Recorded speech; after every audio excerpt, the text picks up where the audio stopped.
The massive alien ship appeared above Earth's moon without warning. It was bigger than any city, its dark metal surface covered with strange lights that pulsed like a heartbeat. Kyle Martinez stood at the window of Luna Station, watching the ship with careful eyes. As Earth's top diplomat, he had trained for this moment his whole life, but nothing could have prepared him for the real thing. "They're requesting permission to dock," said Lisa Harper, the admiral in charge of Earth's defense fleet. Her voice was calm, but Kyle could see the tension in her shoulders. They both knew this moment would change everything. "Grant it," Kyle said. "But keep our weapons ready." The alien shuttle was small compared to the mother ship, but it still dwarfed the human vessels around it. It landed in the station's main bay with a soft hiss. Kyle straightened his suit and walked toward the airlock, Lisa beside him. Behind them came a team of soldiers, their faces hidden behind helmets but their weapons clearly visible. The airlock opened with a mechanical sound. The first thing Kyle noticed was the smell, something like burnt metal and old flowers. Then, he saw the alien. Vexthal was tall, maybe 8 feet, with pale blue skin that seemed to glow in the station's lights. His eyes were large and dark, and when he smiled, Kyle saw rows of sharp teeth. He wore robes that looked expensive, and several smaller aliens followed behind him like servants. "Greetings, primitive beings," Vexthal said in perfect English, though his voice had a strange musical quality. "I am Vexthal, speaker for the Galactic Empire. You should feel honored. We have come to bring you into our great civilization." Kyle felt his jaw tighten at the word primitive, but he kept his voice level. "Welcome to Luna Station. I'm Kyle Martinez, Earth's diplomatic representative. This is Admiral Lisa Harper." Vexthal barely glanced at Lisa. "Your military means nothing now. We are here to discuss your surrender." "Surrender?" Lisa stepped forward, her hand moving toward her weapon. Nobody said anything about surrender. The alien laughed, a sound like breaking glass. "All species surrender when they meet the Empire. It is natural. We offer you protection, technology, and purpose. In return, you give us loyalty and obedience." Kyle had expected this, but hearing it still made his blood boil. Earth's leaders had spent months preparing for this conversation. They had studied every signal, every message the aliens had sent before arriving. The Empire's pattern was always the same: show up, demand submission, and take control. "I need to contact my government," Kyle said. "This is a big decision." "Of course," Vexthal waved a long-fingered hand. "We are patient. You have 1 rotation of your planet to decide. After that, we will take what we came for." The alien delegation was shown to guest quarters, though Kyle noticed they posted their own guards. Lisa immediately called an emergency meeting with Earth's leaders. Within hours, President Nathan Brooks was on the secure video link from Washington. "They want complete surrender," Kyle reported. "No negotiation, no compromise. Join their empire or be conquered." President Brooks was a tough man who had led Earth through several crises. His gray hair and lined face showed his years, but his eyes were still sharp. "What do we know about their military strength?" Admiral Harper pulled up the data they had gathered. "Their main ship carries enough firepower to destroy several cities. Our intelligence suggests they have thousands of similar ships throughout the galaxy. But there's something odd about their approach." "What do you mean?" the president asked. "They're not trying to intimidate us with their full strength," Lisa explained. "This feels more like a routine collection than a military operation. Like they're so confident we'll surrender that they don't need to threaten us properly." Kyle nodded. "Vexthal was surprised when I mentioned contacting you. I think they expected us to just give up immediately." President Brooks was quiet for a long moment. In the background, Kyle could hear the sounds of the emergency cabinet meeting in Washington. Finally, the president spoke. "Kyle, I want you to deliver a message to this Vexthal. Tell him we've made our decision." "What should I tell him, sir?" President Brooks smiled, and Kyle saw something dangerous in that expression. "Tell him Earth's answer is simple. Access denied." The next morning, Kyle requested a meeting with Vexthul. The alien seemed relaxed, probably expecting good news. He brought fewer guards this time, which told Kyle everything he needed to know about their assumptions. "Well?" Vexthul said as soon as Kyle entered the room. "Have your leaders seen reason?" Kyle stood straight and looked the alien directly in his large dark eyes. "I have a message from the President of Earth and the United Nations Security Council." "Excellent. When do we begin the transition?" "The message is brief," Kyle said. "Earth's official response to your ultimatum is access denied." The silence that followed was complete. Vexthul stared at Kyle as if he had spoken in an unknown language. His servants looked at each other with confusion. "I do not understand," the alien finally said. "Access denied? What does this mean?" "It means no," Kyle said simply. "We decline your offer. Earth will remain independent." Vexthul's expression changed from confusion to something that might have been anger. "You misunderstand. This was not an offer. This was an announcement. You will join the Empire." "No," Kyle repeated. "We will not." The alien stood to his full height, towering over Kyle. "You are making a terrible mistake. No species has ever refused the Empire. We have conquered 1,000 worlds, absorbed 1,000,000 species. You are nothing special." Kyle felt a cold smile cross his face. "Maybe that's your problem. You've never met anyone who said no before." Vexthul was quiet for a long time, studying Kyle as if seeing him for the first time. When he spoke again, his voice was different, harder, colder. "Very well. You have made your choice. We will return in 30 of your days with a proper fleet. You will have that time to reconsider. I suggest you use it wisely." As the alien delegation prepared to leave, Kyle watched their ship disappear into space. Behind him, Admiral Harper was already making calls, activating defense plans that had been years in the making. "Do you think we did the right thing?" she asked. Kyle looked at Earth, hanging blue and beautiful in the darkness of space. Somewhere, down there, billions of people were going about their lives, not knowing that everything had just changed. "Ask me in 30 days, he said. 24 hours after the alien ship disappeared, General Amy Watson stood in a bunker 3 miles beneath the Rocky Mountains. The room was filled with screens, computers, and busy people. This place did not officially exist. For 15 years, Amy had been preparing for this exact moment. "Operation Hidden Shield is now active," she announced to the room. "All teams report status immediately." Amy was not surprised by the alien ultimatum. Earth scientists had been detecting strange signals from space for decades. While politicians talked about peaceful contact, military leaders like Amy planned for war. Humans had learned long ago that hope for the best was not enough. You had to prepare for the worst. Dr. Ben Carter hurried into the command center, carrying a tablet full of data. Ben was thin and nervous, with thick glasses that he pushed up constantly. He had spent the last 10 years studying every alien signal Earth had received. "The analysis is complete," Ben said, his voice shaking with excitement. "Their technology is advanced but not impossible to understand.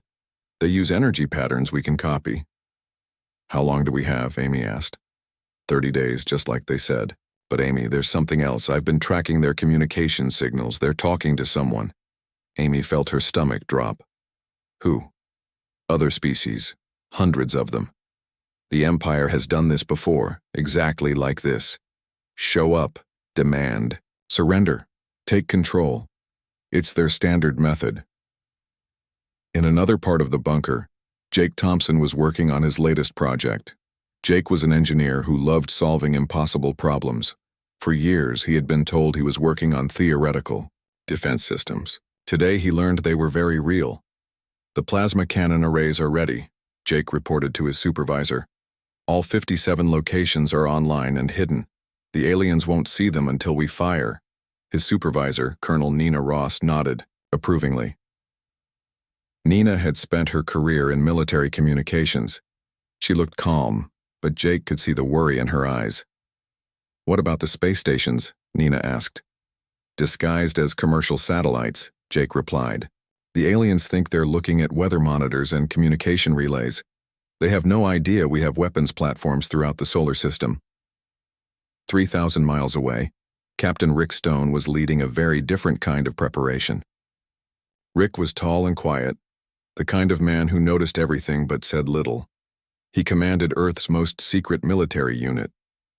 The infiltration was successful, Rick reported during a secure video call with General Watson. We placed monitoring devices on their ship before it left. We're tracking their location and listening to their communications. Amy leaned forward. What are they saying? They're confused, Rick said with a slight smile. Apparently no species has ever said no before. They're asking their superiors for advice. Rick's team had spent years preparing for alien contact. While diplomats planned peaceful meetings, Rick's soldiers trained for war. They studied every science fiction movie, every military manual, every piece of information about fighting an unknown enemy. There's more, Rick continued. We managed to get some of our people onto Imperial outposts in other star systems. The Empire is bigger than we thought, but they have weaknesses. Meanwhile, in laboratories around the world, scientists like Dr. Carter were working around the clock. They had 30 days to understand alien technology and find ways to fight it. It seemed impossible, but humans had always been good at impossible things. The energy signatures are similar to our fusion reactors, Ben explained to his team. If we can disrupt their power source, their weapons won't work. Dr. Maria Santos, Ben's research partner, looked up from her computer. I've found something interesting in their communication patterns. They don't seem to understand creative thinking. Everything they do follows strict rules. What does that mean? Ben asked. It means they might not be ready for the unexpected, Maria replied. Their whole empire is built on predictability. Everyone surrenders, everyone obeys, everyone follows the same pattern. In military bases around the world, soldiers were receiving new orders. They were told to prepare for an enemy unlike any they had faced before. The training was intense and strange. Lieutenant Danny Cruz was a fighter pilot who had always dreamed of flying in space. Now he was learning to do exactly that, but not for exploration. His new spacecraft looked like a normal cargo shuttle, but it carried enough firepower to destroy a city. Remember, his instructor told the pilots, the aliens expect us to fight, like everyone else they've conquered. Straight lines, predictable attacks, standard military doctrine. Don't give them what they expect. Danny raised his hand. What should we give them instead? Chaos, the instructor replied. Humans are the only species that fights without following rules. Use that.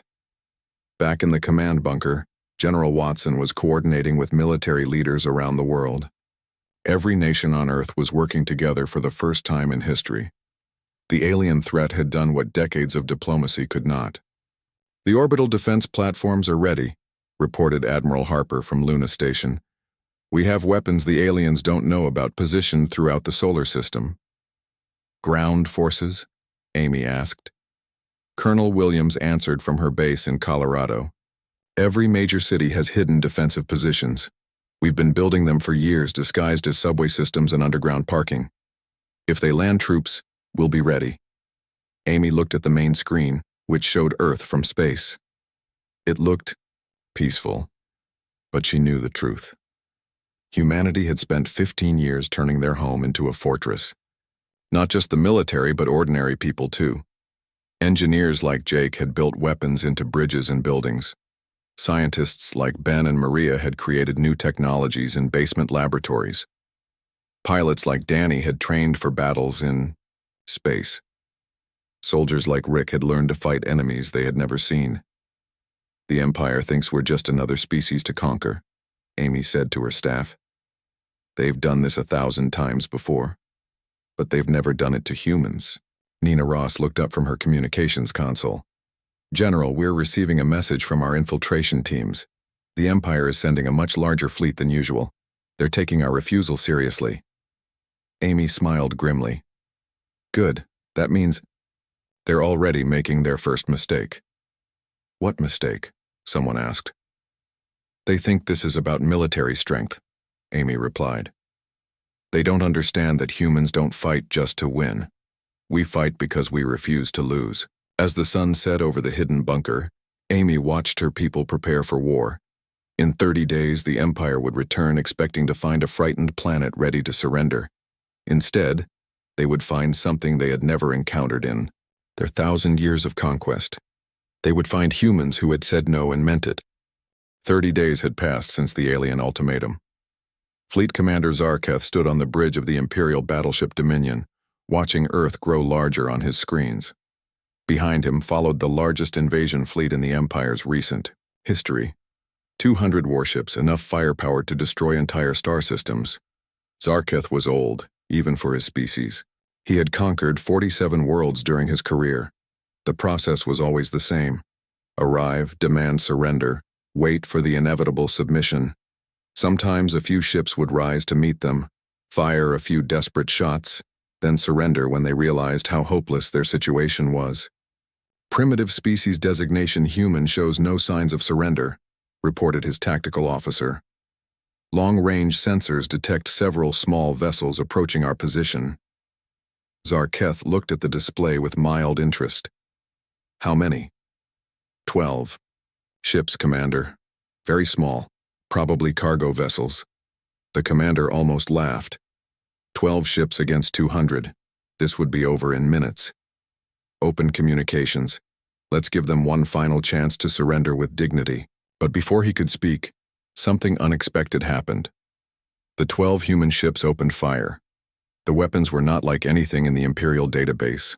Instead of energy beams or plasma bolts, the humans fired what appeared to be simple metal projectiles. But these projectiles moved faster than anything the Empire had seen, and they hit harder than expected. Shields holding, the tactical officer reported, but his voice sounded surprised. Commander, these weapons are different. They're using kinetic energy, not energy weapons. Admiral Lisa Harper watched the battle from her command ship, the Earth, Defense Vessel Guardian. She had waited 30 days for this moment. The aliens expected her to fight like everyone else they had conquered. Instead, she was about to give them a lesson in human warfare. All ships execute pattern Delta, she commanded. Remember, speed and unpredictability. The human ships scattered in different directions, moving in ways that confused the Imperial sensors. Instead of staying in formation like proper military vessels, they darted around like angry insects, striking from unexpected angles. Captain Rick Stone piloted his ship, the Ranger, through the alien formation like he was flying through an asteroid field. His weapons were special, designed by Jake Thompson's engineering team. They looked like simple projectile weapons, but they carried surprises. Target their sensors first, Rick told his weapons officer. Blind them before they figure out what we're doing. The metal projectiles struck Imperial ships with tremendous force, but when they hit, they did something the aliens had never seen before. They exploded, but not with fire or energy. They released clouds of tiny metal particles that stuck to the alien ships and interfered with their systems. What is happening? Zarketh demanded as his tactical displays began showing errors. Why are our sensors failing? The projectiles contained some kind of dispersal system, his officer replied. Our hulls are covered with metallic particles. They're interfering with our equipment. Down on Earth, General Amy Watson watched the battle from her command bunker. The first phase was working perfectly. The aliens were confused, trying to understand weapons that didn't follow any pattern in their database. Phase 2, she ordered. Activate the hidden platforms. Throughout the solar system, what the aliens had thought were communication satellites suddenly revealed their true nature. Weapons platforms that had been disguised for years opened fire simultaneously. The Empire found themselves under attack from directions they hadn't even considered. Lieutenant Danny Cruz launched his fighter from a hidden base on the moon. His ship looked like a mining vessel, but it moved like a military fighter. Behind him came 50 more pilots, all trained to fight in ways the Empire had never encountered. Remember your training, Danny said over the radio. Don't fight like soldiers, fight like humans. The human fighters moved through space in patterns that seemed random but were actually carefully planned chaos. They didn't attack in straight lines or use standard formations. Instead, they moved like a swarm, striking from every direction at once. Zarketh watched his orderly battle plan fall apart. The humans weren't fighting like any species he had conquered before. They seemed to ignore all military logic, attacking when they should retreat, splitting up when they should group together.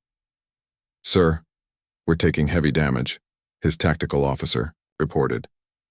"These humans are using tactics we don't understand." "Impossible," Zarketh replied. "They have 12 ships against our 200. Numbers don't lie." "Actually, sir, we're reading over 300 human vessels now. They keep appearing from locations our sensors didn't detect." On Earth's surface, Colonel Sarah Williams was preparing for the next phase of the battle.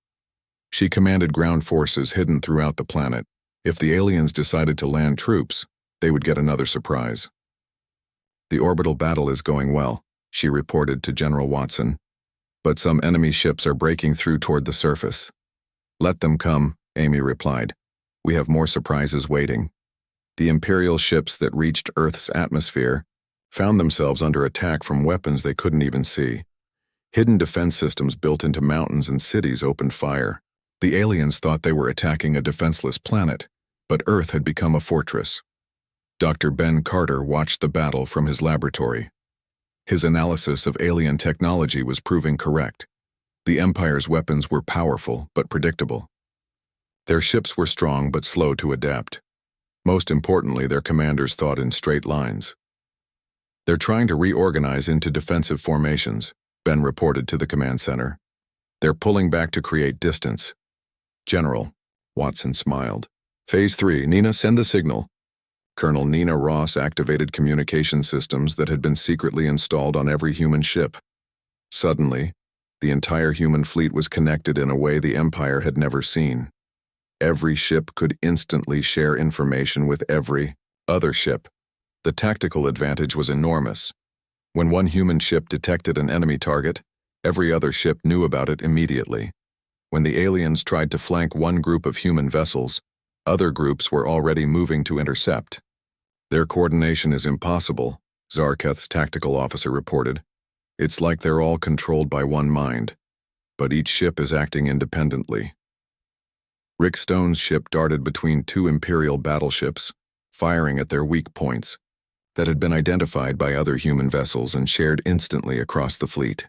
Behind him, Danny Cruz's fighter squadron attacked a third battleship from below while another group struck from above. The Empire's carefully planned assault was becoming a disaster. They had expected quick surrender followed by occupation. Instead, they were fighting the most confusing battle in their history against an enemy that seemed to break every rule of warfare. "Commander," his communications officer said, "we're receiving surrender requests." Zarketh felt relief. Finally, the humans were seeing reason. "Accept their surrender immediately." "Sir, the surrender requests aren't from the humans. They're from our own ships. 7 of our vessels are requesting permission to withdraw due to heavy damage." The fleet commander stared at his tactical display in disbelief. His invasion force was being defeated by a species that shouldn't have been able to fight at all. Worse, the humans weren't just defending. They were attacking with a coordination and creativity that seemed impossible. "All ships, full retreat, to defensive positions," he finally ordered. "We need to reassess this situation." As the Imperial fleet pulled back, Admiral Harper allowed herself a moment of satisfaction. The first battle was won, but she knew this was just the beginning. The Empire would return with a better understanding of human capabilities. "Send a message to all ships," she ordered. "Well done, but stay ready. They'll be back, and they won't underestimate us again." In space around Earth, the wreckage of several Imperial ships drifted among the stars. For the first time in 1,000 years, the Galactic Empire had been forced to retreat from a battle. And deep in their command bunker, General Watson was already planning humanity's next move. 3 weeks after their first defeat, the Imperial fleet regrouped at a safe distance from Earth. Fleet Commander Zarketh studied the reports from his damaged ships with growing confusion. In 1,000 years of conquest, the Empire had never encountered anything like the humans. "Show me the analysis again," he ordered his science officer. The holographic display showed the human weapons and tactics they had faced. Everything looked primitive compared to Imperial technology. But the results spoke for themselves. 7 Imperial warships severely damaged, 12 completely destroyed, and hundreds of crew members dead or injured. The humans used basic kinetic weapons, the science officer explained.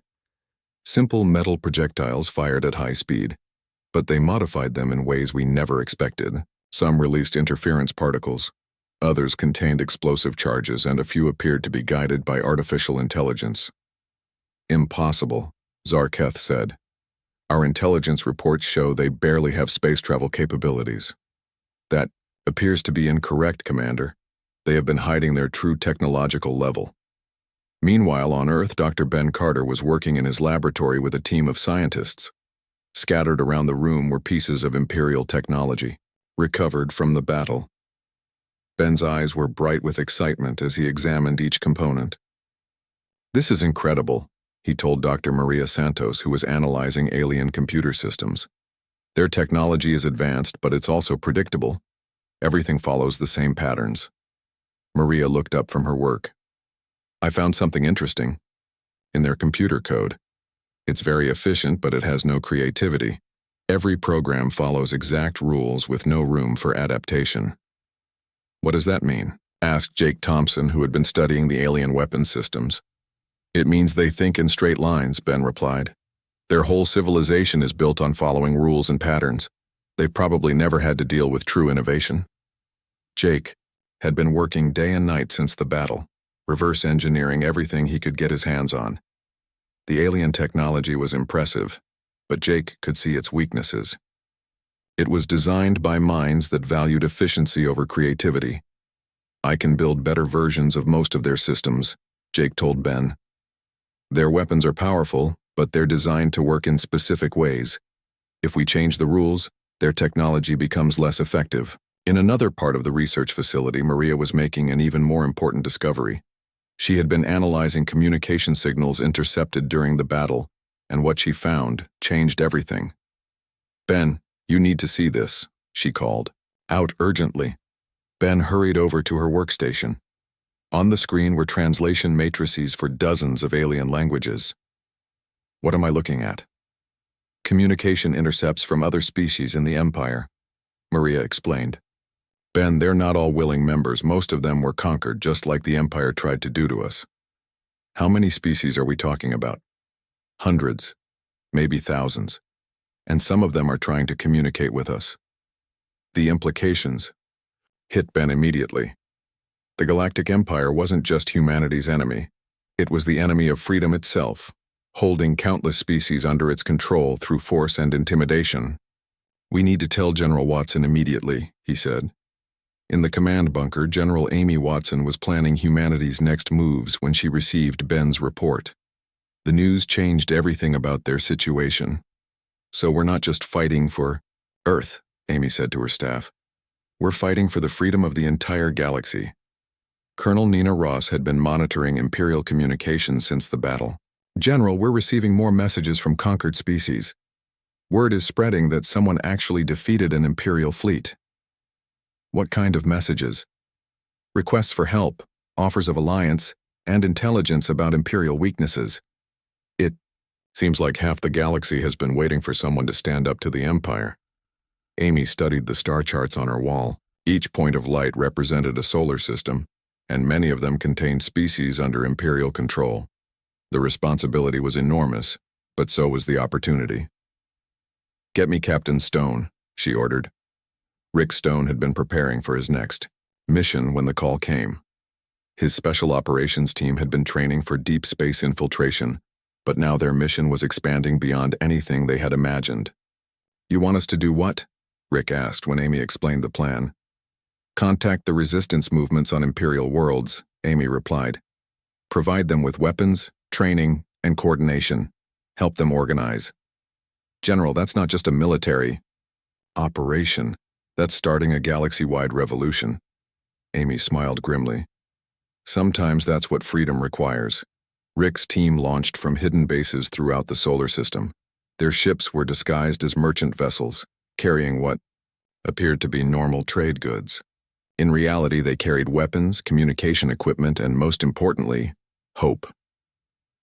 The first world Rick visited was called Thylos, home to a species that looked like tall, thin humans with silver skin.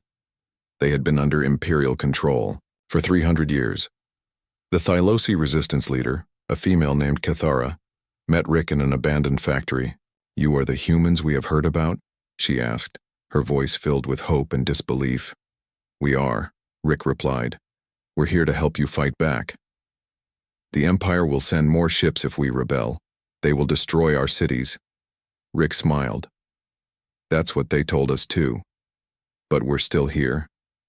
Over the following weeks, Rick and his teams made contact with resistance groups on dozens of worlds. Each species had been told the same thing.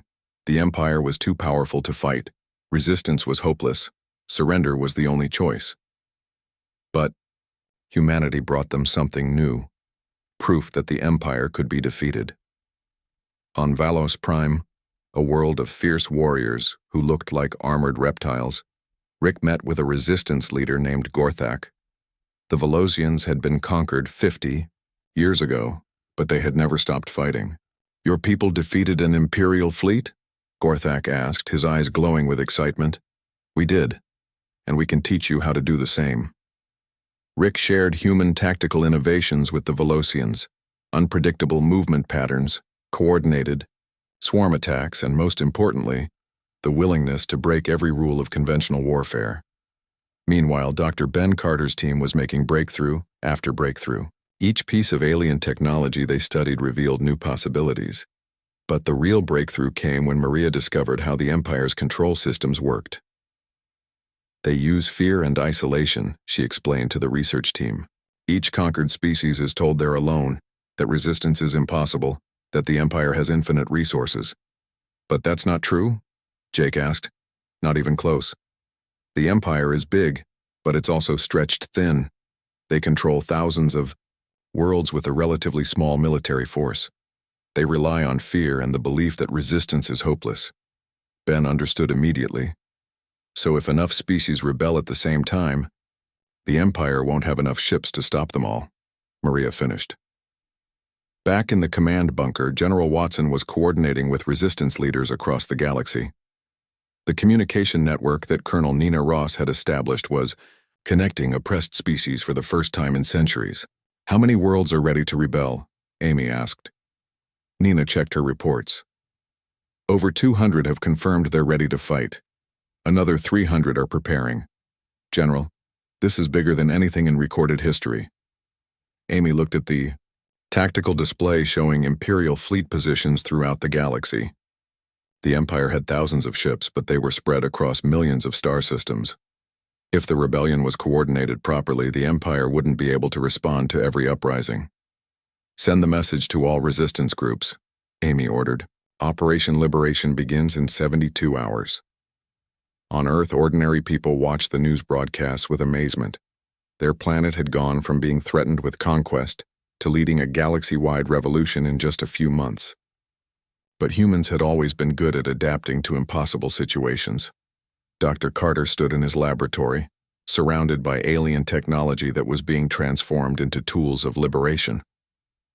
"Maria, do you realize what we've done?" "We've started a war," she replied. "No," Ben said, looking up at the stars visible through the laboratory window. "We've started something much more important. We've given the galaxy back its freedom."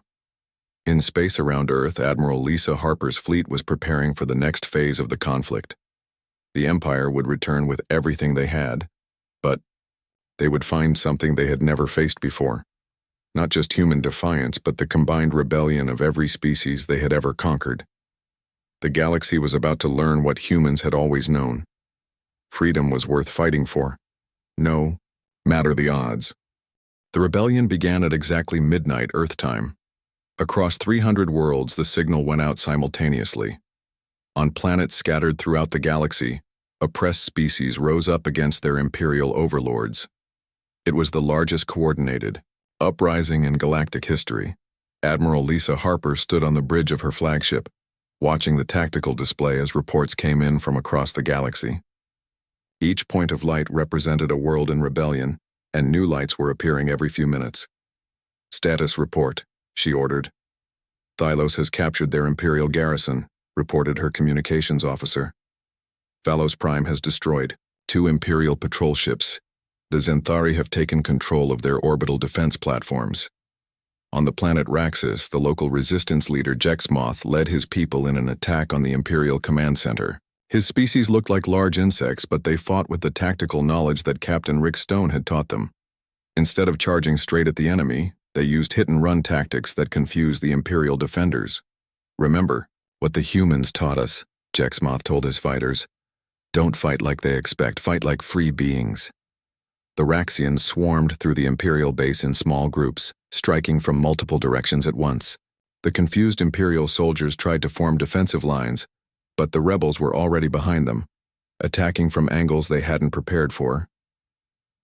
Meanwhile, in the Imperial capital system of Kronos Prime, Emperor Vorthak received reports of the uprising with growing alarm. He was ancient, even by Imperial standards, and had ruled the galaxy for over 500 years. In all that time, no one had successfully challenged his authority. How many worlds are in rebellion? He demanded from his throne room. The number keeps growing, Your Magnificence, his chief advisor replied nervously. Current count is 437 worlds, with more joining every hour. This is impossible. How are they coordinating across such distances? The humans, Your Magnificence. They appear to have created some kind of galaxy-wide communication network. The rebels are sharing information and tactics instantly. Vorthak's eyes burned with anger. In his long reign, he had crushed thousands of rebellions, but they had all been isolated affairs on single worlds. This was different. This was organized, coordinated, and spreading like a plague across his empire. Summon Fleet Commander Zarketh immediately, he ordered. Back on Earth, General Amy Watson coordinated the massive operation from her command bunker. The walls were covered with displays showing the status of rebellions throughout the galaxy. It was chaos, but it was beautiful chaos. The Karathi have taken their entire star system, Colonel Nina Ross reported. The Veldans have captured an Imperial supply depot. And General, we're receiving a message from the Emperor himself. Amy raised an eyebrow. Put it through. Emperor Vorthak's face appeared on the main screen. He was tall and pale, with eyes like burning coals. When he spoke, his voice carried the authority of someone who had never been disobeyed. I am Emperor Vorthak, Supreme Ruler of the Galactic Empire. You will cease this rebellion immediately and surrender yourselves for judgment. Amy stepped forward so the Emperor could see her clearly. I am General Amy Watson of Earth. We don't recognize your authority over us or anyone else. You dare refuse an Imperial command? We do more than refuse it, Amy replied calmly. We reject everything your empire stands for. Your time is over. The Emperor's expression changed from anger to something like surprise. You cannot win. My fleets will crush your rebellion. Your worlds will burn. Your fleets are scattered across the galaxy trying to put out fires on hundreds of worlds, Amy said. You don't have enough ships to stop us all. Before the Emperor could respond, Amy continued. But I have an offer for you. Withdraw your forces to your home systems. Release all conquered species, and we'll let you keep your own worlds. Refuse, and we'll come for those too. The communication ended abruptly. Amy turned to her staff with a grim smile. I don't think he liked our offer. Dr. Ben Carter rushed into the command center, carrying a tablet full of urgent data. Amy, we've intercepted Imperial military communications. They're planning something called Final Protocol. What's that? If they can't control the galaxy, they're going to try to destroy it. They have weapons that can make stars explode. They're planning to use them on rebel worlds as an example. Amy felt cold dread in her stomach. The Empire was more desperate than she had realized. How long do we have? Their fleet is already moving toward the Thylos system. The Thylosi were among the first to rebel, so the Empire wants to make them an example. Not happening, Amy said firmly. Nina, get me Admiral Harper immediately.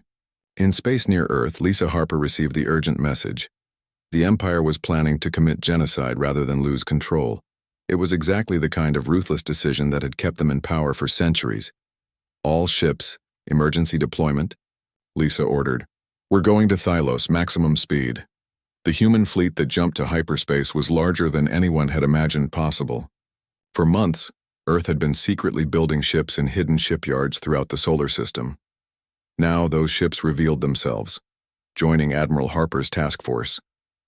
Captain Rick Stone led a squadron of fast attack ships toward the Thylos system. Behind him came hundreds of vessels crewed by humans and alien allies working together. The diversity of the fleet was its strength. Each species brought their own tactics and capabilities to the fight. This is it, Rick said over the fleet communication system. Everything we've worked for comes down to this battle. The Imperial fleet waiting at Thylos was massive. 300 warships surrounded a single vessel that looked different from the others. It was smaller, but somehow more threatening, covered with weapons that seemed designed for destruction rather than conquest. That's their star killer, reported Dr. Ben Carter, who was analyzing the enemy formation from his research ship. If it fires on the Thylos sun, the entire system will be destroyed. Admiral Harper studied the tactical situation. The Imperial fleet outnumbered the human alliance, but that had never stopped humans before. All ships execute Operation Liberation. Remember, we're not just fighting for victory. We're fighting for the right of every species to be free.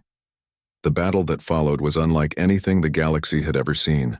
Human ships fought alongside Thylosi defenders, Velocian warriors, Zenthari scouts, and dozens of other species. Each group used their own tactics, but they were all coordinated through the human communication network.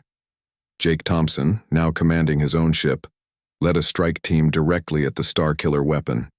His vessel was small and fast, designed for exactly this kind of mission.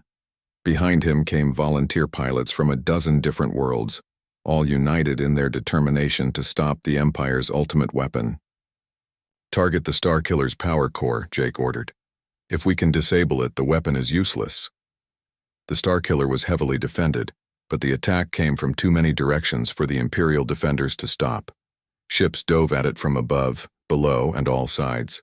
Some were destroyed, but others got through, striking at the weapon's critical systems. Emperor Vorthak watched the battle from his flagship, his face twisted with rage and disbelief. His ultimate weapon was being destroyed by the same chaotic tactics that had defeated his forces at Earth. Sir, the Starkiller is losing power, his tactical officer reported. The rebels have damaged the core containment system. Then we use conventional weapons, Vorthak snarled. Destroy everything. I will not let this rebellion succeed. But it was too late. The combined rebel fleet was winning the battle through sheer determination and superior coordination. Imperial ships that had terrorized the galaxy for centuries were being outfought by former victims who had learned to work together. Admiral Harper coordinated the final assault on the Imperial flagship. All ships concentrate fire on the Emperor's vessel. End this once and for all. The attack was overwhelming. Hundreds of ships from dozens of species fired simultaneously at the massive Imperial battleship. Its shields failed, its weapons went silent, and finally, it began to break apart. Emperor Vorthak's last transmission was brief and bitter. You have destroyed an empire that brought order to the galaxy. What will you build in its place? General Watson, monitoring the battle from Earth, answered him. Something better, something based on freedom instead of fear. The Emperor's ship exploded in a flash of light visible throughout the star system. With it died the Galactic Empire that had oppressed countless species for over 1,000 years. In the aftermath of the battle, representatives from hundreds of worlds gathered on Earth to form a new galactic government. Dr. Ben Carter was chosen to head the Galactic Council of Free Worlds, not as an emperor or ruler, but as a coordinator and facilitator. We offer the same choice to every species that the Empire once offered to us, Ben announced to the assembled delegates. Join us willingly in mutual cooperation or remain independent. But we will not tolerate tyranny in this galaxy anymore, President. Nathan Brooks, who had started it all with 2 simple words, addressed the new Galactic Council. When the Empire came to Earth, they expected us to surrender like everyone else. Instead, we said access denied. Today, we say the same thing. To anyone who would enslave others, freedom is not negati,